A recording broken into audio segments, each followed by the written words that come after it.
चलिए मंत्र पाठ। ओम सहना ववतु सहनौ भुनक्तु सह वीर्यं करवावहै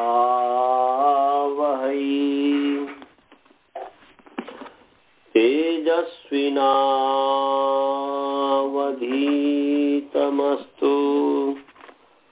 मा विद्विषावहै।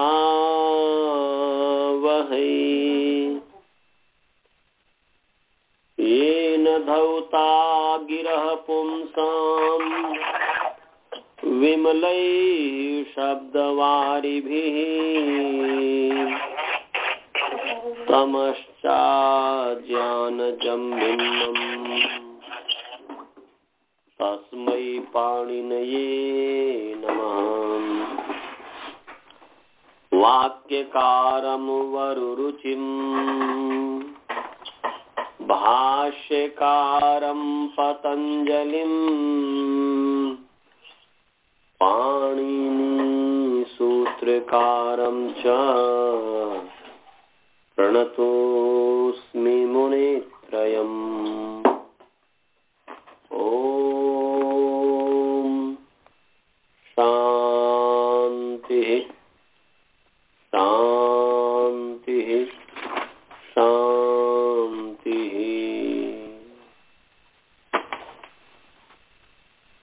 सभी को सादर नमस्ते।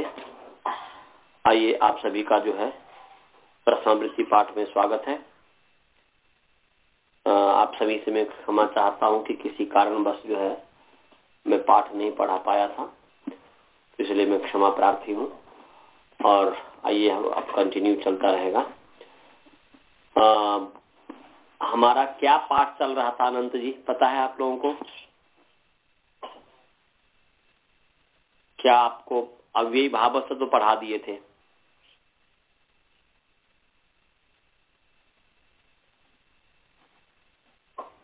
शी सर्वनाम स्थान तो नहीं पढ़ाया हूं ना अभी? एक्चुअली श्री सर्वनाम स्थानम पे पढ़ा दिया था आचार्य, पढ़ा दिया था। वसुधा बहन जी पढ़ा दिया था श्री सर्वनाम स्थानम? आचार्य जी अपने एक मिनट माइंड आगे जी कंडूनी बना नहीं जी, उपाग्नि प्रत्याग्नि वो किया आपने। उपाग्नि प्रत्यग्नि अधिस्त्रीय पढ़ा दिया था। हाँ ये बता दिया। श्री सर्वनाम मेरे नोट्स पर तो नहीं है, मैं एक ही क्लास अटेंड हो गया भारत से आने के बाद। अच्छा, तो हमने जितना पढ़ाया था आपने सब सुन लिया था जी? हाँ, तो फिर जो अविभावस्था तक ही है। फिर द्रोण जी आपके ध्यान में है?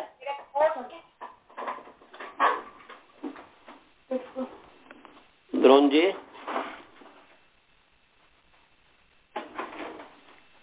स्वाति जी आपको याद है? अच्छा जी, मैं म्यूट में था। हाँ। आपने श्री सर्वनाम स्थान की पढ़ाई कर दी थी, कुंडानी की सिद्धि भी कर दी थी, अभी दधीनी जखनी वो बची है।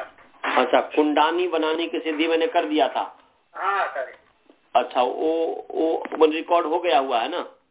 हाँ सर, कुंडानी की हो गई, बनानी तो शायद उसी तरह से चलेगी, तो दधीनी और जखनी वो नहीं हुआ है अभी। अच्छा, नहीं हुआ तो अच्छा चलिए, अब ऐसा है कि श्री सर्वनाम से ही चलते हैं। ये मैंने कर दिया था, तब भी जो है इसी से चलते हैं, क्योंकि फिर ये हो जाएगा, फिर आगे चलते हैं। श्री सर्वनाम जो है, श्री जो है इकारांत पुंलिंग, इकारांत नपुंसक लिंग श्री शब्द प्रथमा विभक्ति एक वचन है, और सर्वनाम स्थानम अकारांत नपुंसक लिंग सर्वनाम स्थान शब्द प्रथमा विभक्ति एक वचन है। और ये जो शी है वह जश और शस के स्थान पर जो शी है उसका लिया गया है, उसके स्थान पर जो आदेश है। अब याद आ गया, मैं पढ़ाया हूं इसको। तो शी जो है जश और शस के स्थान पर जो शी है, तो जश शशोह शी इत्यनेन यह शी आदेश तस्य सर्वनाम स्थान संज्ञा स्यात्। माने जस और शस के स्थान पर जो शी आदेश होता है, जस शशोह शी सूत्र से, तो उसकी उस शी का नाम सर्वनाम स्थान है। उदाहरण है कुंडानी, वनानी, दधीनी, मधुनी, त्रपुनी, चतुनी।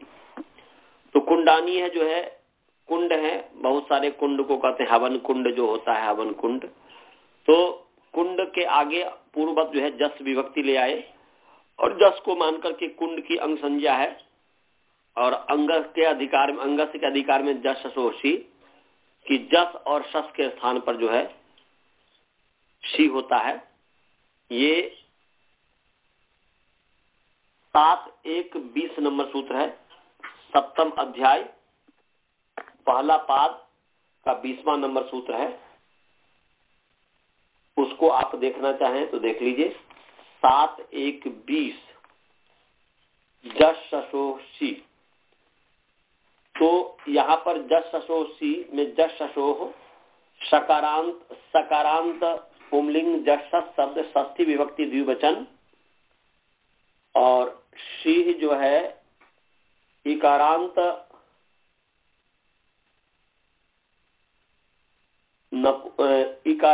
पुंलिंग शी शब्द प्रथमा विभक्ति एक वचन।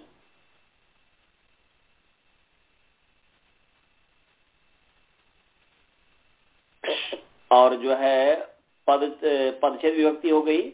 अब जो है समास है जश इति जश ससौ तयो जश ससो इतर योग द्वंद्व हो गया। और इसमें नपुंसकात का जो सूत्र है 7.1.19 नपुंसकात की अनुवृत्ति आ रही है और अंगस्य का अधिकार चल ही रहा है, तो गया नपुंसकात अंगात। जस ससो षष्ठी युक्त द्विवचन से उत्तरयो तस्मादितर से इस परिभाषा से। तो नपुंसकात अंगात उत्तरयो जस शशोह स्थाने शी भवती, ये अर्थ हो गया कि नपुंसकात अंगात उत्तरयो माने नपुंसकात अंगात उत्तरस्य जश स्थाने शी भवती शस स्थाने च शी भवती। नपुंसक अंग से उत्तर जस के स्थान में सी और सस के स्थान में सी।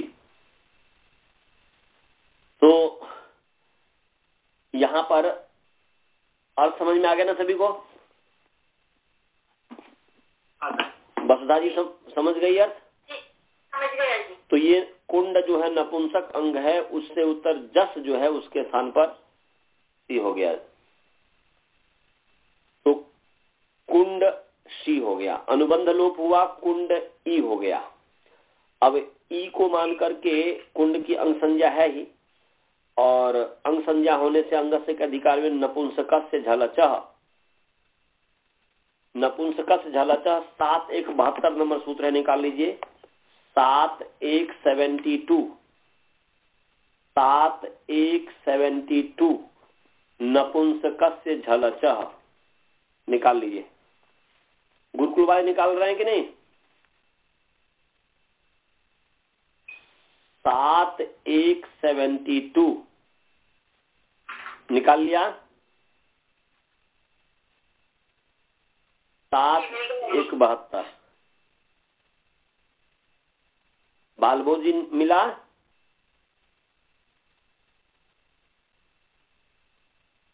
नपुंसकस्य, हाँ, तो नपुंसकस्य अकारांत नपुंसक लिंग नपुंसक शब्द षष्ठी विभक्ति एक वचन, झलचः चकारांत नपुंसक लिंग झलच शब्द षष्ठी विभक्ति एक वचन।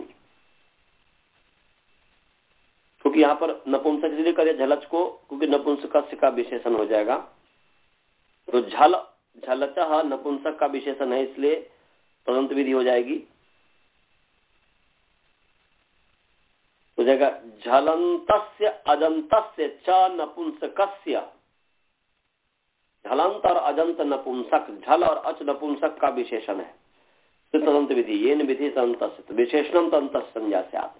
तो झलंतस्य अजंतस्य च नपुंसकस्य, और ये अंग का विशेषण है, तो इसमें तदंत विधि कोई तुक ही नहीं बनता। इसलिए झलंतस्य अजंतस्य नपुंसकस्य अंगस्य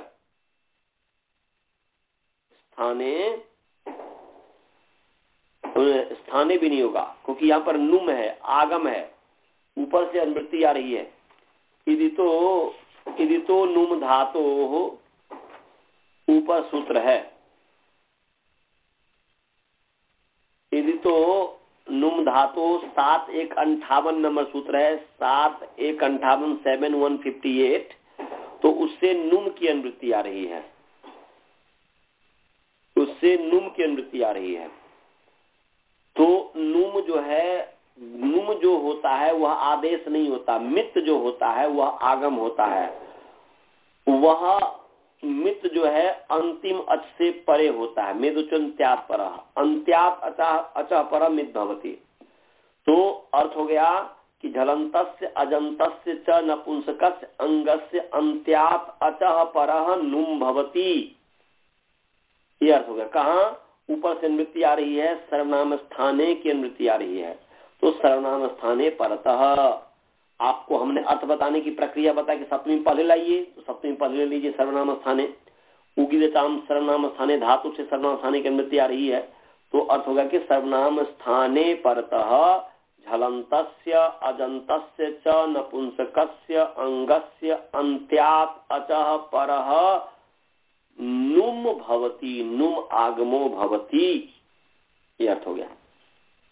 फिर एक बार बोल रहा हूं, सर्वनाम स्थाने परतः झलंतस्य अजंतस्य च अंगस्य नपुंसकस्य अंगस्य अंत्यात अचः परः नुम भवति, नुम आगम भवति। मैंने सर्वनाम स्थान के परे रहते झलंत और अजंत नपुंसक अंग के अंतिम अच से परे नुम होता है, समझ गए? झलंत और अजंत नपुंसक अंग के अंतिम अच आचार्य जी, हाँ, झलंतस्य वा अचंतस्य वा। हाँ, तो झलंत, झल और अच दोनों एक साथ, झल च अच इति झलच कर दिया था ना, समास मैंने नहीं किया था क्या? मिल गया, अभी समझ गया जी। हाँ, झलंतस्य, हाँ, झल च अच में समास नहीं किया क्या? मैं भूल गया तब। झल च अच च इति झलच, तस झल च समाहार द्वंद समास है। तो झल और अच जो है, तो झल विशेषण है, अच विशेषण है नपुंसक का, इसलिए तदंत विधि हो गई झलंतस्य अजंतस्य, ऐसा हो गया। तो झलंतस्य अजंतस्य च नपुंसकस्य अंगस्य अंत्यात अंत्यात अचः परः मित नुम आगमः भवति, समझ गया? झलंत और अजंत अंग के, इसमें अचः उसको भी यदि आप ले आते हैं मृत्युन्त्यात पर में, मृत्युन्त्यात पर तो अचः भी ले आते हैं, तो निर्धारण तब अर्थ हो जाएगा कि सर्वनाम स्थाने परतः झलंतस्य अजंतस्य च नपुंसकस्य अंगस्य अचाम मध्ये अंत्यात अचः परः नुम भवति, नुम आगमो भवति। क्योंकि वहां पर मृत्युन्त्यात पर में से अचः की उपस्थिति यहाँ पर हो गई ना जी, मने अचः अंत्यात परः, ये इसके पूरे मृत्युन्त्यात पर पूरे के यहाँ पर, मने यहाँ पर परिभाषा की उपस्थिति हो गई मृत्युन्त्यात परः की, तो इस परिभाषा की उपस्थिति होगी, इसलिए इसके आधार पर अर्थ करेंगे तो हो जाएगा सर्वनाम स्थाने परतः झलंतस्य अजंतस्य च नपुंसकस्य अंगस्य अचाम मध्ये, अचः में निर्धारण षष्ठी है, इसलिए अचाम मध्ये अंत्यात अचः परः नुम भवति। समझ गए? समझ लिया जी। सभी को और समझ में आ गया? गुरुकुल वाले को समझ में आया जी कि सर्वनाम स्थान के परे रहते झलंत और अजंत नपुंसक अंग के अचों के मध्य में अंतिम अच से परे नुम होगा, नुम होता है। तो यहां पर देखो कुंड है, कुंड जो है अजंत अंग है कि नहीं? बालबोध जी, कुंड कौन सा अंग है, अजंत है कि हलंत है? कुंड जो शब्द है वह अजंत अंग है कि झलंत अंग है? बोलो बालबोध जी। बालबोध जी नहीं है क्या? आप बनारस में जाके सुनाई नहीं दे रहा मुझे। मैं बोल रहा हूं मैं बोल रहा हूं कि कुंड अजंत है कि झलंत है? अजंत है, धन्यवाद। ये अजंत है, माने अ अंत में है, स्वर अंत में है। झल तो हो गया हल, व्यंजन, झ भाई घट दस जब अगर दस, झल से झ से लेकर के हल तक, तो वो हो गया व्यंजन। तो व्यंजनांत तो है ही नहीं कुंड, अकारांत है, इसलिए अजंत हो गया। तो अजंत नपुंसक अंग है, और अजंत नपुंसक अंग के अचों के मध्य में, तो अच क्या है? दो अच है, ककार उत्तरवर्ती उकार, डकार उत्तरवर्ती का, दो अच हो गया, तो अचो हो गया। अचों के मध्य में अंतिम अच हो गया, डकार उत्तरवर्ती अकार, उससे परे नुम हो गया, तो हो गया कुंड नुम ई। ई जो है सर्वनाम स्थान पर है ही, श्री सर्वनाम स्थानम। अभी हमने वही पढ़े हैं कि श्री का नाम सर्वनाम स्थान है, मान जस और सस के स्थान पर जो श्री आदेश उसका नाम सर्वनाम स्थान है। तो यहाँ पर जस के स्थान पर श्री हुआ तो इसका नाम सर्वनाम स्थान है, इसलिए सर्वनाम स्थान पर है। तो ये अजंत नपुंसक अंग है, उसके उसमें उनमें जो है उनके अचों के मध्य में अंतिम अच डकार उत्तरवर्ती अकार है, उससे परे नुम हो गया। तो अनुबंध लोप करेंगे तो न हो जाएगा, तो कुंड न ई। अब जो है कुंड न ई, इस स्थिति में कुंडन ई हो गया। क्या बन गया? कुंडन ई। अब कुंडन ई, तो ई को मान करके कुंडन की अंग संज्ञा है। बताओ नुम को किसका अवयव माना जाए? मैं श्रवण से पूछ रहा हूं। कुंड नुम ई, यहां पर नुम जो है कुंड का पार्ट माने, कुंड का अवयव माने कि ई का अवयव माने? किसका अवयव माने ये श्रवण बोलेगा। सामने देखो, सामने लिखो, या प्रथमा वृत्ति है तो सामने रखो प्रथमा वृत्ति को, सिद्धि को, और उसमें कुंड नुम ई या कुंड न ई है ना जी, है कि नहीं? श्रवण तो वो है, तो इसमें नौ किसका अवयव है? अब देखो, जैसे आप बैठे हुए हो और मनीष बैठा हुआ है। अब मनीष और आप दोनों अपने हाथ, एक हाथ जमीन पर रख करके और दूसरे मनीष भी दूसरा हाथ जमीन पर रखा हुआ है, आप ही के हाथ के पास रखा हुआ है, पास पास में दोनों का हाथ है। तो मैं कहूंगा कि ये जो इसके बगल में, श्रवण के बगल में जो हाथ है, वह हाथ किसका हाथ है? मनीष का हाथ है कि श्रवण का हाथ है? बोलो। हाँ जी, नहीं, फिर नहीं सुना मेरे। आप दोनों हाथ रखो बगल बगल में, पास पास में बैठे हुए हो। जैसे गांव में हाथ रोप करके नहीं बैठते हैं जी, हाथ को नीचे करके, तो हाथ को अपने बगल में कर लो। मनीष भी आपके बगल में हाथ कर लेता है। अब मैं बोलता हूं कि श्रवण के बगल में, श्रवण का जो शरीर है उसके बगल में श्रवण से जुड़ा हुआ जो हाथ है, कंधे से जुड़ा हुआ जो हाथ है, वह हाथ किसका है? वह मनीष का है कि श्रवण का है?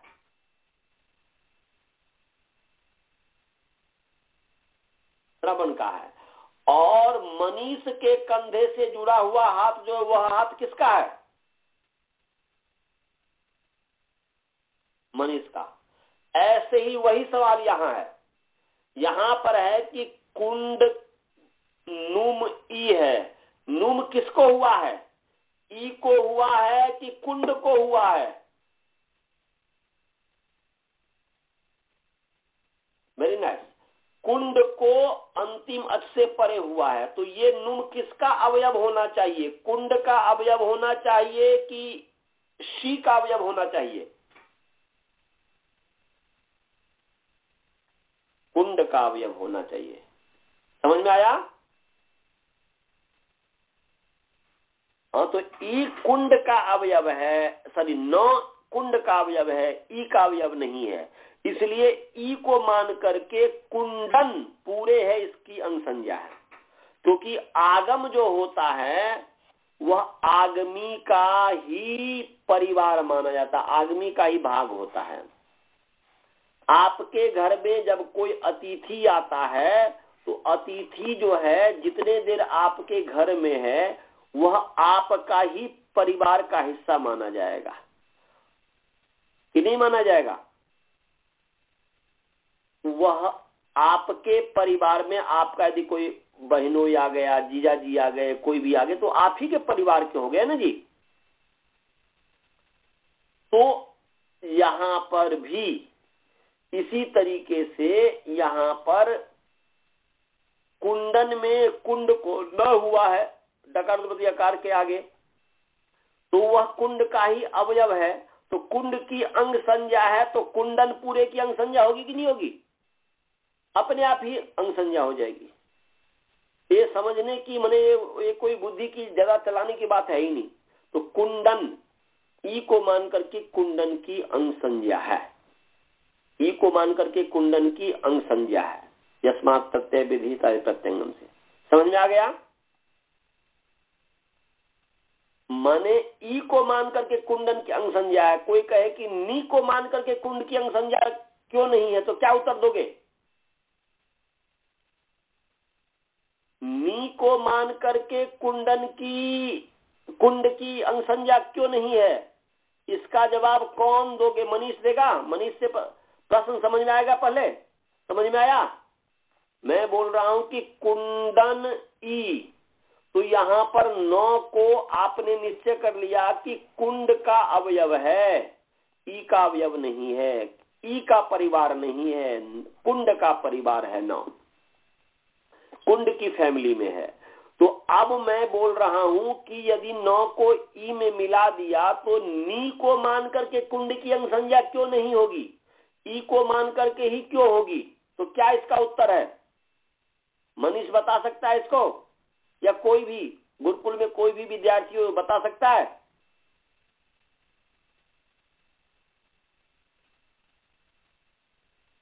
मैंने प्रश्न नहीं समझ में आया। मैं प्रश्न कर रहा हूं कुंडन में नौ किसका अवयव है? बोलो, जोर से बोलना। कुंडन में नौ किसका अवयव है? कुंड का। Very nice. तो कुंड का अवयव है, तो यहां पर अंग संज्ञा जो होगी ई को मान करके कुंडन की होगी। क्या नी को मान करके कुंड की नहीं हो सकती? ई को नौ को मिला दिया ई में, अचिह्नम पर संयोज्यम, और उस नी को मान करके कुंड की अंग संज्ञा नहीं होगी?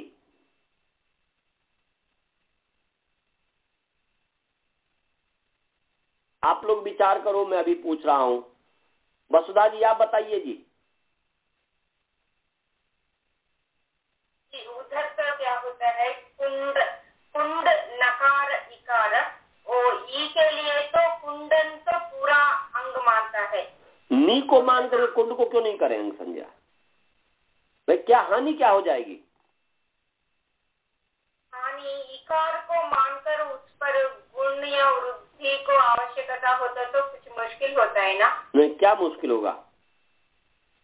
हम कोई न कोई करके हम ड में अ को जो है दीर्घ कर देंगे, कुछ न कुछ कर देंगे। नी को मान करके क्यों नहीं होगी? आप बताइए स्वाति जी, आप बता सकती है? एक परिभाषा है ना, आगमा यदागमस तद्गुणी भूता सद्गुण गृह्यते। हाँ जी। उससे वो कुंड का ही अवयव, कुंडन का अंग होता है। वो तो समझ गया, कुंडन अवयव हो गया। ये तो पहले ही मैं आपको बता दिया। इसी के आधार पर तो उसी परिभाषा के आधार पर तो मैंने समझाने का कोशिश किया।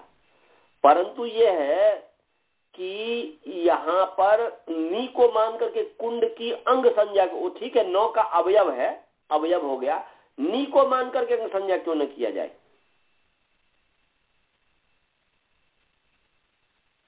आचार्य जी बीच में ना है ना, कैसा बन सकते हैं आप? तो नौ को मैं ई के साथ मिला दिया ना,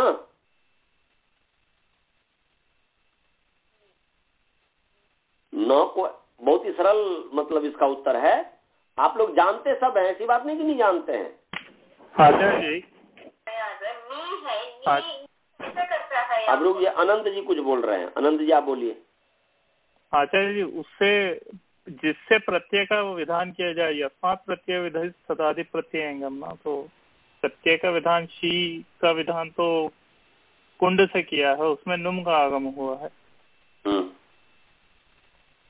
आप तो प्रत्यय को ठीक तक आए, एक ठीक कर रहे हैं। इसका द्रोण जी से पूछ रहा हूँ, आप नजीक तक आए, आप बताइए जी द्रोण जी। मेरे ख्याल में आता है ना, तो प्रत्यय का अवयव है ही नहीं, तो कैसे वो अंग हो? बहुत सुंदर। बने बस उत्तर ये है कि भाई नी प्रत्यय है ही नहीं, क्योंकि प्रत्यय के परे रहते ही अंग होता है। इसका उत्तर ये है भाई नी ई प्रत्यय है, परंतु नी प्रत्यय नहीं है। प्रत्यय है। हाँ जी, नुम प्रत्यय है, ई प्रत्यय है। नहीं नहीं, नुम प्रत्यय नहीं है, नुम तो आगम है। नुम नुम प्रत्यय, नुम आगम है, नी प्रत्यय नहीं है। जबकि शर्त है, अंग संज्ञा का शर्त है कि प्रत्यय के परे रहते ही अंग संज्ञा होती है। जबकि ई तो प्रत्यय है, जस शशो शी, जस के अर्थ से समृद्धि हुआ तो शी तो प्रत्यय है। स्थानीय बजाय सुनल विधो से आदेश स्थानीयवत होता है, तो स्थानीय है प्रत्यय, तो आदेश भी प्रत्यय हो गया। तो वह शी तो प्रत्यय है, ई तो प्रत्यय है, परंतु नी प्रत्यय नहीं है, इसलिए अंग संज्ञा ही नहीं प्राप्त होगा कुंड की। ये इसका उत्तर है। सभी को समझ में आ गया? गुरुकुल वाले समझे? कर्मचारीगण? हाँ भाई, कुंडन में ई जो है, कुंडन ई, तो ई को मान करके ई तो प्रत्यय है, नी प्रत्यय है ही नहीं, इसलिए नी को मान करके संज्ञा होगी ही नहीं। तो चलो, एक केवल बुद्धि बढ़ाने के लिए मैंने एक क्वेश्चन कर दिया था कि भाई बुद्धि का व्यायाम होना चाहिए। अब आ गया कुंडन ई, तो ई को मान करके कुंडन की अंग संज्ञा, अंग संज्ञा होने से अंगस्य का अधिकार चला, और अंगस्य के अधिकार में एक सूत्र है सर्वनाम स्थाने चा संबुद्धौ, 6, 4, 8 नंबर सूत्र है। 6, 4, 8 निकाल लीजिए। 6ठा अध्याय 4th पाद का 8वां नंबर सूत्र है। 6, 4, 8 निकाल लिया?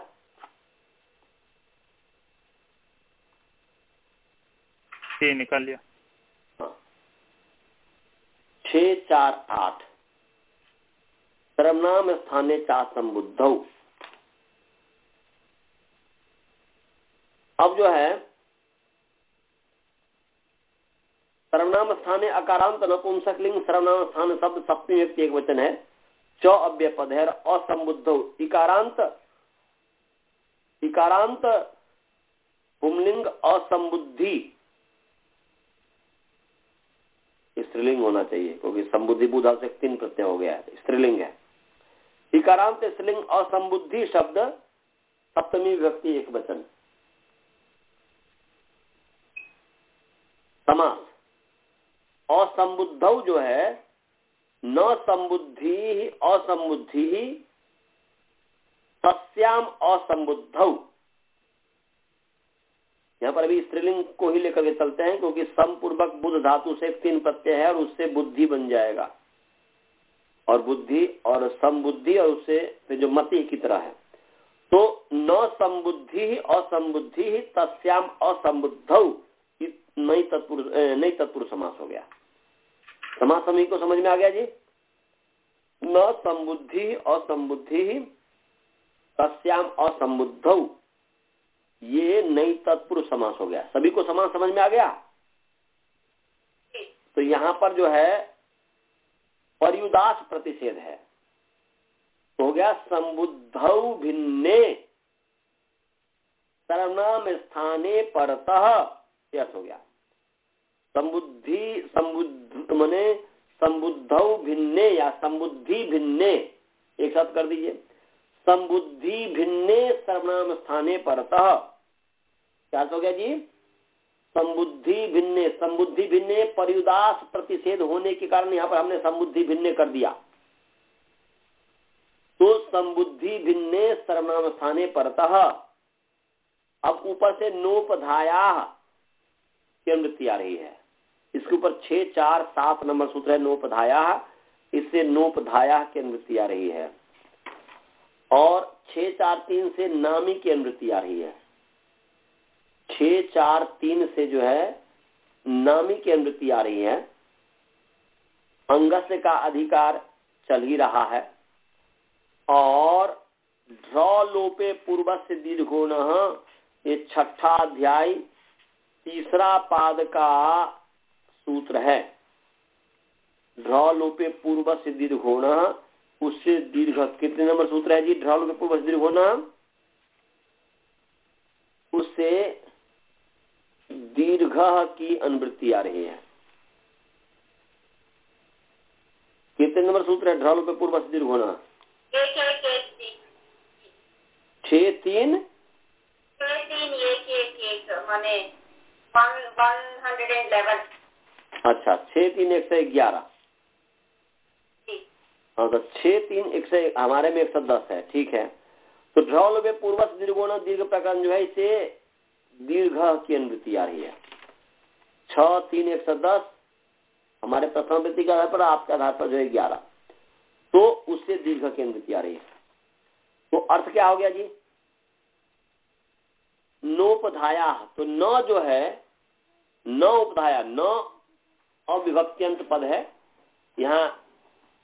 यहाँ पर जो है षष्ठी विभक्ति का लोप हो गया, तो लुप्त षष्ठ्यंत निर्देश है। और इसमें तदंत विधि हो गई क्योंकि अंग का विशेषण है, इसलिए अर्थ हो गया नान्तस्य, माने नकारांतस्य, ऐसा अर्थ हो गया। नकारांतस्य अंगस्य, ये अर्थ हो गया। तो अर्थ हो गया सर्वनाम स्थाने में समुद्धि भिन्ने सर्वनाम स्थाने पर नान्तस्य अंगस्य, तो नान्त अंग। अब अंग में षष्ठी है और उपधा है, यहाँ पर अवय अवय भाव संबंध हो गया। तो अर्थ हो गया कि सर्वनाम समुद्धि भिन्ने सर्वनाम स्थाने पर नान्तस्य अंगस्य अवयवस्य उपधायाः स्थाने दीर्घ भवति। बोलते हैं सर्वनाम स्थान के परे रहते, समुद्धि भिन्न सर्वनाम स्थान के परे रहते नकारांत अंग के अवयव उपधा के स्थान में दीर्घ होता है। तो यहाँ पर जो है अर्थ समझ में आ गया जी? समुद्धि भिन्ने सर्वनाम स्थाने परतः नान्तस्य अंगस्य अवयवस्य उपधायाः स्थाने दीर्घो भवति। षष्ठ स्थानीय आ गया, षष्ठी स्थानीय योग आ गया यहाँ पर। तो नान्त अंग, तो यहाँ पर ई सर्वनाम स्थान पर है, सी सर्वनाम स्थान पर है, तो ई सर्वनाम स्थान पर है। तो इस नान्त ये जो है सर्वनाम स्थान समुद्धि भिन्न सर्वनाम स्थान है। एक वचनम समुद्धि, एक वचन का नाम समुद्धि है, सु का नाम समुद्धि है, तो इसलिए समुद्धि भिन्न सर्वनाम स्थान पर है ही, जस के स्थान पर सी हुआ है। तो समुद्धि भिन्न सर्वनाम स्थान पर है। नकारांत अंग है कुंडन, उसके अवयव उपधा, नकारांत कुंडन उसके अवयव उपधा हो गया। अंतिम उपधा क्या है? अंत्यात पूर्व उपधा, अंतिम अल से पूर्व। तो यहाँ पर डकार आकार ये उपधा है, उसको दीर्घ हो गया, तो कुंडान ई कुंडानी ये बन गया। इसी प्रकार बनानी बहुत से बन हो जाएगा। ऐसे दधीनी, दधी शब्द है, उससे जस आ जाएगा, जसोसी से क्या कर दीजिए? सी कर दीजिए, जस स्थान पर होता है, तो या जस की कीजिए या शस कीजिए, दोनों का मतलब एक ही हो जाएगा। तो दधी ई, अब यहाँ पर जो है दधी ई हो गया। यहाँ पर नपुंसक झलत नहीं लगेगा, तो झलंत रजंत अंग को करता, दधी तो इकारांत है, झलन हाँ होता है जी, गलत में बोल दिया। यहाँ पर भी नुमागम हो जाएगा क्योंकि जो है अजंत तो है ही ना, दधी अजंत है, तो दधी अजंत है। तो यहाँ पर नपुंसक झलत, झलंत रजंत नपुंसक जो अंग है उसके अचो के मध्य में अंतिम से पर नुम होगा, तो दधी न, नुम का न हो जाएगा नुम ई, दधिन ई, और उसके पश्चात फिर जो है वही ई को मान करके दधिन की अंग संज्ञा और अंग से के अधिकार में सर्वनाम स्थान चाह समुद्धौ, समुद्धि भिन्न सर्वनाम स्थान के पर रहते नकारांत अंग के अवयव उपधा के स्थान पर दीर्घ होता है। तो धकार उत्तरवर्ती जो इकार है उसको दीर्घ से दधीनी ऐसा बन गया। त्रपु शब्द से त्रपूणी, त्रपु शब्द से त्रपूणी, बहुत सारे जो रांगा एक पदार्थ है। जतु शब्द से जतूनी, जतु कहते हैं लाख को, जो लाख समझते होंगे ना, जो लाख का जैसे महाभारत में बनाया गया था, मोम की तरह होता ना जी, उसका ही महल बनाया गया हुआ था उनको जलाने के लिए। तो ये जतूनी, त्रपूणी, तो ये त्रपूणी जतूनी, ये इसी तरह से सिद्धि हो जाएगी, इसमें कुछ भी नहीं है। बस त्रपूणी में ध्यान ये रखना है कि त्रपूणी में अटकु पुआंग नुम व्यवायपी, ये तो पढ़ाया हुआ हो ना, अटकु पुआंग नुम व्यवायपी नो को नो करने में बहुत ही सरल अर्थ है कि कवर्ग पवर्ग नुम के द्वारा व्यवधान होने पर भी, माने अट कु पु आंग और नुम के द्वारा व्यवधान होने पर भी रेफ हर्षाकार से उत्तर नकार को नकार होता है।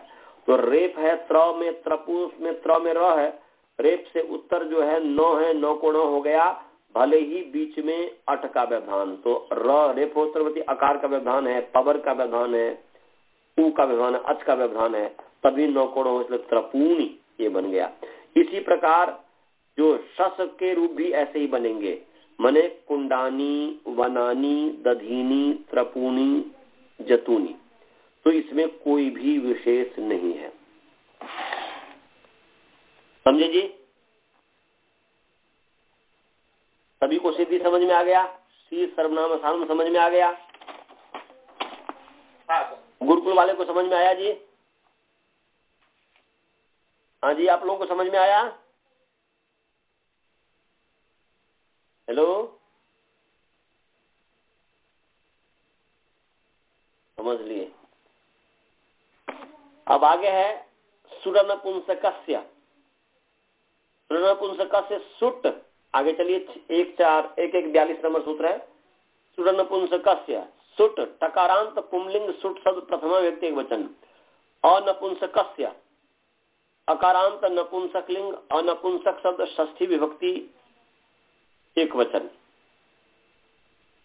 ये हो गया। समास है न नपुंसकम अनपुंसकम तस्य अनपुंसकस्य, नहीं तत्पुरुष समास हो गया।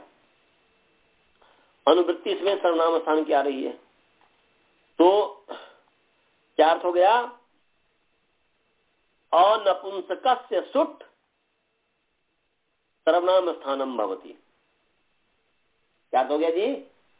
अनपुंसकस्य सुट सर्वनाम स्थान भवति, मने नपुंसक भिन्न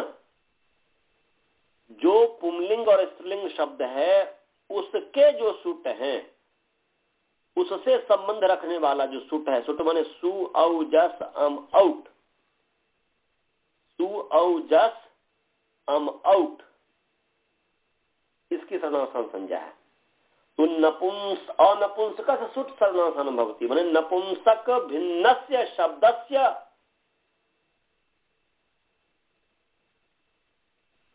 भिन्नस्य शब्दस्य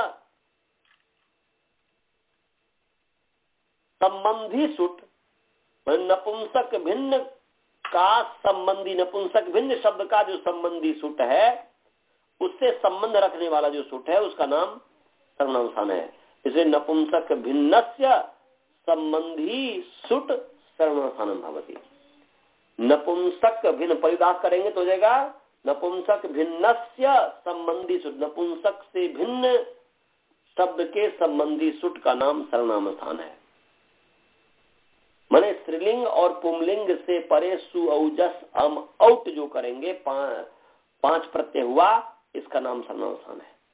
नपुंसक लिंग से परे सु औजस अम औट का नाम सर्वनाम स्थान नहीं है। हाँ, जस के स्थान पर जो शी हो गया वो सर्वनाम स्थान हो गया, परंतु सु औ अम औट इसका नाम सर्वनाम स्थान नहीं है। समझे जी? सभी को समझ में आया? हाँ, गुरुकुल वाले को समझ में आया? कर्मचारीगण को? हाँ जी, हेलो, समझ गए? अब जो है उदाहरण है राजा राजानौ राजानः राजानम राजानौ, ये औट तक उदाहरण है। तो राजा है, एक राजा। राजन शब्द है, पूर्ववत प्रातिपत्ति करके राजन के आगे सु ले आइए, और सु को मान करके राजन की अंग संज्ञा है। सु को मान करके क्या है? राजन की अंग संज्ञा है। और अभी हमने आपको पीछे बताया कि सर्वनाम स्थाने चा समुद्धौ, संबुद्धि भिन्न सर्वनाम स्थान परे हो तो नकारांत अंग के अवयव उपधा के स्थान में दीर्घ हो जाता है।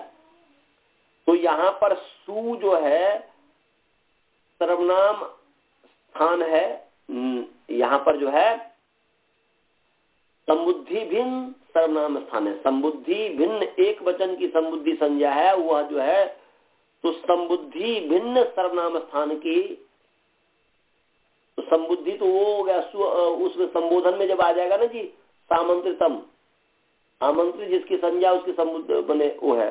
तो संबुद्धि भिन्न सर्वनाम स्थान की जो है, संबुद्धि भिन्न सर्वनाम स्थान पर सु है, यहाँ पर संबोधन का नहीं है। संबोधने या प्रथमा तस् संबुद्धि संज्ञा होती है। संबोधन में जो प्रथमा है उसकी संबुद्धि संज्ञा होती है, तो संबोधन तो है नहीं, इसलिए सु हो गया संबुद्धि भिन्न, और सर्वनाम स्थान है ही, क्योंकि सुर नपुंसकस्य, नपुंसक लिंग नहीं है राजन, पुमलिंग है, तो पुमलिंग का संबंधी है यहाँ पर सु। तो नपुंसक लिंग से भिन्न पुमलिंग के संबंधी सु है, उसका नाम सर्वनाम हो गया। तो उस सर्वनाम स्थान के संबुद्धि भिन्न सर्वनाम के परिवर्ते राजन जो नकारांत अंग है उसके उपधा को दीर्घ हो गया। उपधा क्या बनते हैं? पूर्वधा, तो राजान सु ऐसा हो गया। अनुबंध में राजान स हो गया। अब राजान स स्थिति में एक सूत्र है हल ज्ञान व्योध जगह श्रुति सप्रक्तम हल, ये हमने शायद पढ़ाया होगा, पहले पढ़ाया हूं कि नहीं? जी। हाँ, तो ये हलंत ज्ञंत और आवंत दीर्घ से उत्तर, तो यहाँ पर हलंत से उत्तर है, ज्ञंत और आवंत दीर्घ से उत्तर भी है, परंतु यहाँ पर हलंत से उत्तर है। हलंत से उत्तर सूती सी अप्रयुक्त हल का लोप होता है। हलंत ज्ञंत और आवंत दीर्घ से उत्तर सूती से अप्रयुक्त हल का लोप होता है। तो यहाँ पर राजन हलंत है, राजन हलंत है, इस हलंत से उत्तर सु का अप्रयुक्त एकाल प्रत्यय, अप्रयुक्त एकाल प्रत्यय, एकाल जो प्रत्यय है एक वर्ण जो है उसका नाम अप्रयुक्त है, इसलिए स का नाम अप्रयुक्त है, इसका लोप हो गया। तो हो गया राजान। राजान की प्रत्यय लोपे प्रत्यय लक्षण मान करके सुप्तिंगंत पदम से पद संज्ञा, सुबंतम तिंगंतम से पद संयम से, तो ये सुबंत है, तो राजान की पद संज्ञा है, पद संज्ञा होने से पदस्य का अधिकार चला, और उस पदस्य के अधिकार में पदस्य का जो अधिकार उसमें जो है न लोप प्रातिपदिकांतस्य से नकार का लोप हो गया है। निकाल लीजिए, न लोप प्रातिपदिकांतस्य जो है 8-2-7 नंबर सूत्र है, अष्टम अध्याय दूसरे पाद का 7वां नंबर सूत्र है, निकाल लीजिए 8-2-7। निकाल लिए? निकालेंगे तो बोल देंगे जल्दी से, क्योंकि ये पूरा करना है सूत्र को। 8-2-7 न लोप प्रातिपदिकांत से निकाल लिया। चलिए जी, न लोप में न जो है लुप्त षष्ठ्यंत निर्देश है, न लोप का लोप के साथ समास नहीं है, न से लोप न लोप ऐसा नहीं कीजिएगा, क्योंकि असमर्थ में समास नहीं होता है, इसलिए। अच्छा जी, मेरा ख्याल है इसको पढ़ा दिया था आपने। पढ़ा दिया था, मुझे तो ऐसा लग रहा है, बट नकार का लोप होता है, एग्जाम्पल तो कहीं दूसरे जगह दूसरे में बताया होगा ना, बताया जी। तो बस इसका अर्थ हो ही गया। प्रातिपदिकस्य पदस्य, पदस्य का अधिकार चल ही रहा है, माने, और प्रातिपदिकांत से हो गया अंतस्य, जो यहाँ पर प्रातिपदिक भी लुप्त षष्ठ्यंत निर्देश है, न भी लुप्त षष्ठ्यंत निर्देश है, लोप प्रथम एक वचन है, अंतस्य एक वचन है, तो हो गया प्रातिपदिकस्य पदस्य अंतस्य नकारस्य स्थाने लोप भवति। नकारस्य पद माने प्रातिपदिकस्य पदस्य अंतस्य नकारस्य स्थाने लोपो भवति। तो यहाँ पर देखिए प्रातिपदिक है, राजान क्या क्या है, राजान जो है अर्थ धातु प्रत्यय प्रातिपदिक है ही, प्रातिपदिक भी है, पद भी है। प्रातिपदिक पद के अंतिम नकार का लोप होता है। तो यहाँ पर प्रातिपदिक पद है राजान, उसके अंतिम नकार है न, उसका लोप हो गया तो राजा बन गया। और तो यहाँ पर जो है इसी पर राजन औ है, यहाँ पर सर्वनाम संख्या से दीर्घ कर दीजिए तो राजान औ, राजानौ हो जाएगा, क्योंकि राजानौ ये पदांत नहीं है, इसलिए न का लोप नहीं होगा। प्रातिपदिक पद तो राजान औ है, तो राजानौ बन गया। और ऐसे ही राजन और जस है, अनुबंध लोप अस हुआ, और वैसे ही सर्वनाम संख्या समुद्र से दीर्घ हो जाएगा तो राजान अस राजानस, सब को विसर्ग राजान। ऐसे ही राजानम राजन अम, और नकार को दीर्घ हो गया तो राजान अम राजानम बन गया, राजानौ। ऐसे माने न लोप प्रातिपदिकांत से यहाँ पर नकार का लोप नहीं होता है, क्योंकि पदांत में पद के अंत में नकार नहीं है, इसीलिए। तो ये हो गया। तो हमने पूरी सिद्धि कर दी कि राजा राजानौ, राजानः राजानम, ये समझ गए सभी? कोई शंका आप लोगों को? सर एक प्रश्न है। बोलिए। तो राजन का प्रातिपदिक था, वो बाद में परिवर्तन होकर राजान हो गया, उसमें वो एक देश विकृतम अनन्यवत, वो न्याय से उसका प्रातिपदिक होता है क्या? जी जी जी जी। अच्छा। वो प्रातिपदिक का शर्त क्या है कि धातु भिन्न, प्रत्यय भिन्न, प्रत्यांत भिन्न होना चाहिए। हाँ ठीक। तो ये शर्त इसमें घट रहा है, और उसमें वो भले ही विकृत हो गया, विकृत होने से क्या लेना है। यहाँ पर एक 10 विकृत अनुबद्ध भवती, ये न्याय भी लगाने की कोई आवश्यकता ही नहीं है। अच्छा हाँ सर। ये थोड़े का, वो तो कह रहा है कि प्रातिपदिक, तो प्रातिपदिक तो चाहे वह राजन करो या राजान करो। हाँ हाँ हाँ सर, समझ में आ गई। और किसी को कोई शंका? अभी 1 मिनट और देरी है। गुरुकुल वाले को कोई शंका है जी? हाँ जी, हेलो, आप लोगों को कोई प्रश्न है गुरुकुल वाले को?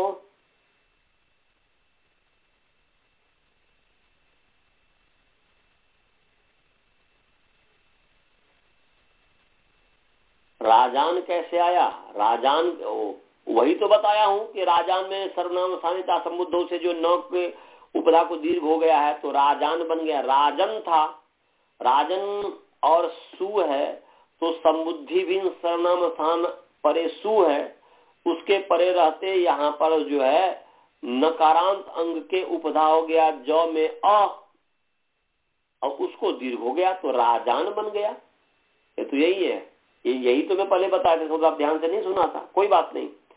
तो वो है राजन नकारांत अंग है, उसकी उपधा है जकारोत्तरवर्ती अकार, उसको दीर्घ हुआ इसलिए राजान बन गया। समझा? समझे? कोई बात नहीं, ऐसे ही पूछ लिया करो। ये नहीं मन में सोचना कि आचार्य जी पढ़ा दिए और फिर क्या बोलेंगे, तो डांटेंगे ही नहीं और क्या करेंगे, इससे ज्यादा क्या कर सकता हूं। तो उससे नहीं डरना है, डांट से नहीं डरना है।